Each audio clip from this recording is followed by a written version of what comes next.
Learn these judo throws and no one will take you down. Soto Gari. This is the first throw almost every judoka learns.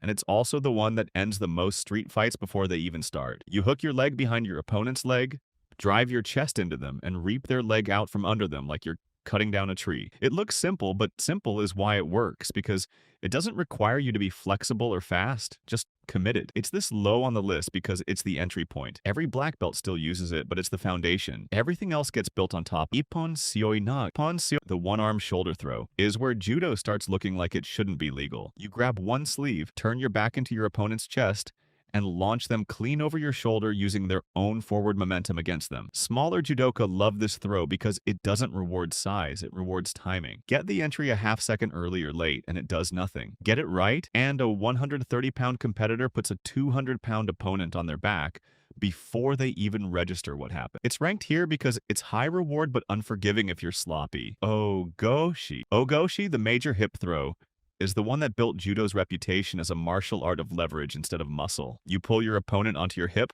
drop your center of gravity below theirs, and use your legs to launch them over you while their feet leave the ground entirely. The physics are brutal. Once their hips clear yours, gravity does the rest of the work for you. It sits mid-list because it demands real hip positioning, not just grip strength, and against a resisting opponent, that positioning is the hardest part to earn. Tai Otoshi. Tai Otoshi, the body drop, is deceptive because it barely looks like a throw at all. You step your leg across your opponent's leg, turn, and drop their entire body over that blocking leg using almost no lifting motion whatsoever. Watch it in slow motion, and it looks like you're just getting out of the way while your opponent falls down on their own. That's the illusion. You're the reason they're falling. It ranks above the hip throws because it's fast. It doesn't require you to load your opponent's full weight onto your body first, and it can be hit off almost any grip. Uchi Mata. Uchi Mata, the inner thigh throw, is the one that ends up on highlight reels more than almost any other technique in the sport. You drive your leg up between your opponent's legs,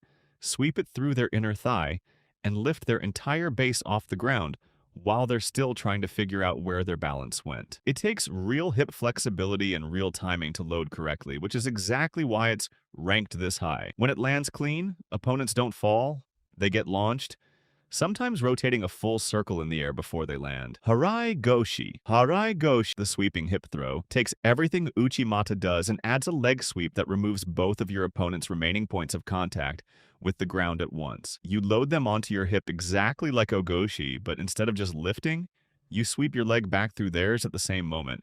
So there's no bracing leg left for them to catch themselves on. It's ranked this high because it's one of the few throws that works just as well against a much bigger opponent as it does against someone your own size. Since the sweep does the work, your strength can't. Kata Guruma. Kata Guruma, the fireman's carry, is the throw that looks the most violent because it is. You duck under your opponent's arm, drive your shoulder into their hips, and lift their entire body across your shoulders before slamming them down on their back. The same motion a firefighter uses to carry someone out of a burning building, except here you're throwing them into the ground instead of setting them down gently. It ranks this high because once you've got the position, there's genuinely nothing your opponent can do. Their feet are off the ground, and their center of gravity is completely in your hands. Ura Nage, the rear sacrifice throw, is the one instructors are careful about teaching early because it's the closest thing judo has to picking someone up and throwing them backward onto concrete. You wrap around your opponent's body from the front, drop your own hips below theirs, and fall backward, taking them with you in a full arc so they land on their back while you roll through underneath them. It's the highest one on this list because it's a full sacrifice throw. You're giving up your own base entirely to take theirs, and if your timing is off, you're the one eating the fall. When it's timed right, though, there's no counter. Your opponent is airborne before they even know the throw has started. That's the list. If you've got a throw you think deserves a spot on here, or one you want broken down in its own video, drop it in the comments and make sure you're subscribed so you don't miss the next one.